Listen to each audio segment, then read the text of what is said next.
Viviane est devenue serveuse dans ce Capalodrome, un bistrot où l'on consomme de la bière demi locale au quartier Ananuré, dans la commune de Yopougon, depuis l'assassinat de son fiancé en avril dernier. Elle se souvient encore des dernières paroles de son fiancé et surtout cet appel téléphonique matinal qui a bouleversé sa vie. On a dormi à 5 h matin. Il dit Viviane, il m'en va. Il est parti. Je suis couché matin, je suis venu ici. Je suis venu. Le jour là, il est préparé, mais je suis venu faire Capalo. Son petit frère, là, Choro, là, il m'a appelé. On dit, il s'en va au travail, on était à la secourage. Depuis, Viviane essaie de se reconstruire. Comme elle, les parents de son fiancé espèrent que l'enquête ouverte par la police nationale fera la lumière sur les circonstances de cet assassinat. Poser la question aux jeunes, comment ça s'est passé? Ils l'ont trouvé au carrefour en train de se débattre dans le sang. Ils se sont parlé, puis ils ont pris un taxi. Ils ont emprunté un taxi, ils l'ont envoyé dans une clinique pour le sauver.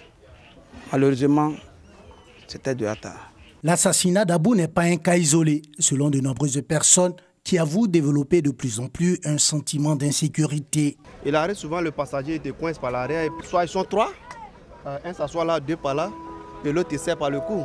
Il arrive souvent aussi, le gars qui est là, il tire le siège, et celui qui a côté t'agresse quoi. Moi, il y a un jeune qui est venu brusquement sur moi comme ça, puis il a commencé à tirer mon bédou. Il a looté, les gens sont là, ils nous regardaient partout, et puis j'ai pris avec eux. C'était un soir, 19 h par là, j'étais accosté par des gens qui m'ont pratiquement encerclé.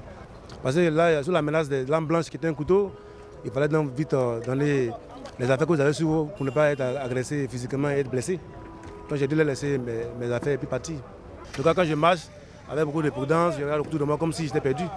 Le pays profond non plus n'est pas à l'abri des méfaits des bandits. Je suis arrivé de Yamsoko à 5 h du matin. J'étais obligée d'appeler mon frère Tassimet qui est venu me chercher à la maison. C'est-à-dire que je ne peux pas sortir de la maison à 5 h pour aller emprunter n'importe quel taxi. Quand on part en ville pour faire des achats qu'on rentre tard, les gens arrêtent le car, ils dépouillent tout le monde. S'ils voient qu'il n'y a pas d'argent sur toi, ils te chicotent. On ne peut pas dire que nous sommes en sécurité par là. Du fait que lorsque tu es attaqué, tu n'as personne pour te défendre jusqu'à ce qu'eux-mêmes s'évadent encore. Mais ils sont tout aussi nombreux à faire observer que la situation sécuritaire s'est nettement améliorée depuis la fin de la crise post-électorale. Bon, c'était avant, on a un peu peur, mais maintenant, on voit que ce n'est pas trop ça. Des gangs à Sobré, il y a coupé de route, mais avec la sécurité, vraiment, on se sent maintenant un peu à l'aise. Je me sens en sécurité. Bon, du moins, on ne m'a pas encore agressé, tout va bien. Je circule librement. Coupeurs de route, assassinats, viols, vols à main armée, les bandits font preuve de toujours plus d'audace et déploient des stratégies de plus en plus sophistiquées en Côte d'Ivoire, note des observateurs. Prise des coups à même le sol par les apprenants. Inexistence des terrasses dans les salles de classe. Classe inondée après chaque pluie. Soutien des charpentes pour éviter l'effondrement de la toiture et interruption des cours à l'annonce des pluies. Tel est l'état du groupe scolaire à Ouniansou, dans la commune de Bouaké.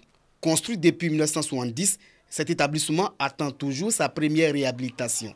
Apprenants et enseignants sont exposés quotidiennement au danger, les murs ne tenant plus avec le poids des ans. La toiture qui est complètement endommagée. Quand il pleut, là c'est tout un autre problème. Les enfants ne peuvent pas rester dans la salle. Une situation qui va s'aggraver avec la saison des pluies attendue les mois à venir. Quand il pleut, vraiment, on n'a pas de place pour s'asseoir en classe. On est obligé de se lever, s'arrêter avec les cahiers en main. Côté ouest de la commune, la situation est plus que préoccupante. Au groupe scolaire d'Ougouba, 9 salles de classe ont simplement été abandonnées pour éviter toute surprise désagréable. Les parents se sont débrouillés, ils ont monté des murs, vraiment avec les maigres moyens. Aujourd'hui, les murs là ne tiennent plus et les parents aussi n'ont plus les moyens. On a décidé d'abord d'évacuer les classes et d'accepter de faire les doubles vacations. Délocalisée à la faveur de la construction du marché de gros de Bouaké, cette école primaire a été construite en des matériaux de récupération. 20 ans après, les ouvrages ont simplement cédé. Dans ma classe, le CM1 vient les après-midi cette semaine et moi je viens les matins. La situation est venue s'imposer à nous au milieu d'année scolaire. Malgré les gymnastiques qu'on va faire, on ne pourra pas atteindre le canton Morel. Ici, la cour de l'école est le passage de la population qui ne se soucie même pas des conditions de travail des tout-petits. Un mouvement dehors, on cherche à comprendre, à voir, donc ça nous gêne, ça nous fatigue. Face à la dégradation avancée de ces groupes scolaires, directeurs d'école et présidents de COGES appellent l'État et les ONG au secours. Aujourd'hui, nous les directeurs, on sollicite l'État pour nous venir en aide et réhabiliter le groupe scolaire à Ouniassou. Nous sommes rabattus sur les autorités. Sincèrement, l'école d'Ougouba, ce n'est pas une école digne de la ville de Bouaké. Les groupes scolaires d'Aouniansou et de Dougouba sont également des centres d'examen du CEP et du concours d'entrée en 6e. En attendant les éventuelles réhabilitations, les écoliers et les enseignants continuent de travailler dans les conditions difficiles. C'est une silhouette discrète devenue une véritable figure dans le Bordelais. À 69 ans, le milliardaire chinois Peter Kwok s'est offert il y a quelques mois son 7e château viticole, et pas n'importe lequel, le Grand Cru classé Belfond-Belsier, un achat coup de cœur. À chaque fois que je viens ici, je suis heureux. C'est une exploitation agricole. Plus vous venez, plus vous restez ici et plus vous vous rendez compte qu'il y a beaucoup de choses que vous ne pouvez contrôler. Vous faites du mieux que vous pouvez, mais vous devez attendre le travail de la nature, de la météo, pour avoir le produit final. Peter Kwok parle en connaisseur. Il y a 20 ans, il achète le château Aubrisson près de Saint-Émilion. Une passion du vin venue sur le tard, il n'a goûté son premier verre qu'à 50 ans. D'origine vietnamienne, ce self-made man a fait fortune dans la banque à Hong Kong. Francophile assumé, issu d'une famille modeste de Saïgon, il choisit l'Hexagone pour placer son immense patrimoine. Mais à la différence de certains hommes d'affaires asiatiques venus investir à Bordeaux pour revendre très vite, lui veut prendre son temps. Rendre hommage au terroir, c'est ce qu'il a fait ici, au château La Tour Saint-Christophe, acquis en 2012, où toutes les terrasses ont été restaurées. Un travail de titan reconnu par le petit monde très fermé bordelais. Spécial cas à part sont aujourd'hui ses surnoms. Il s'en amuse. D'ici quelques années, il espère pouvoir rester plusieurs mois par an en France et promet de tout faire pour rehausser encore la qualité de ses crus classés.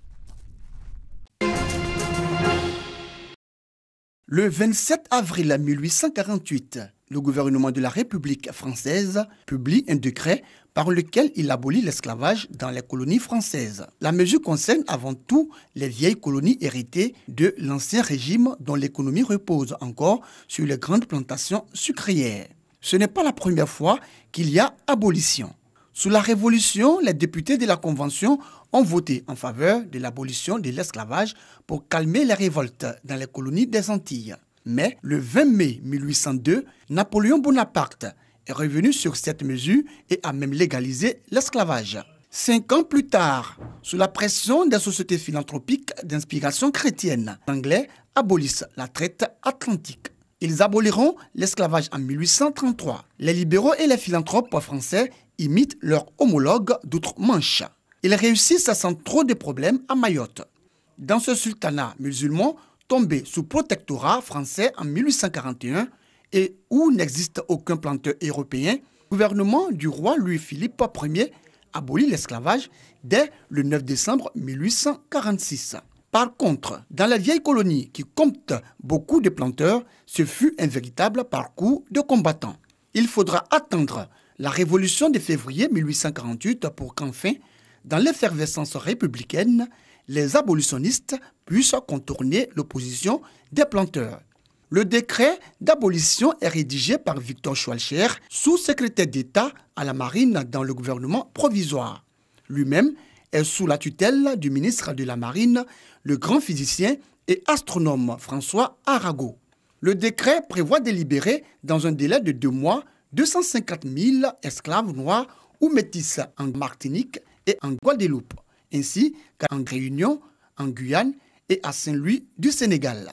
Mais les esclaves n'attendront. À Saint-Pierre, en Martinique, une insurrection éclate le 22 mai 1848, avant le décret. Idem pour la Guadeloupe, où le gouverneur abolit l'esclavage dès le 27 mai 1848 pour éteindre l'insurrection. En compensation de la perte de leurs esclaves, les planteurs reçoivent du gouvernement français une indemnité forfaitaire. Ils contournent aussi l'interdiction de l'esclavage en faisant venir des travailleurs sous contrat de la Chine du Sud ou d'Inde du Sud. Il s'agit d'un nouvel esclavage qui ne dit pas son nom.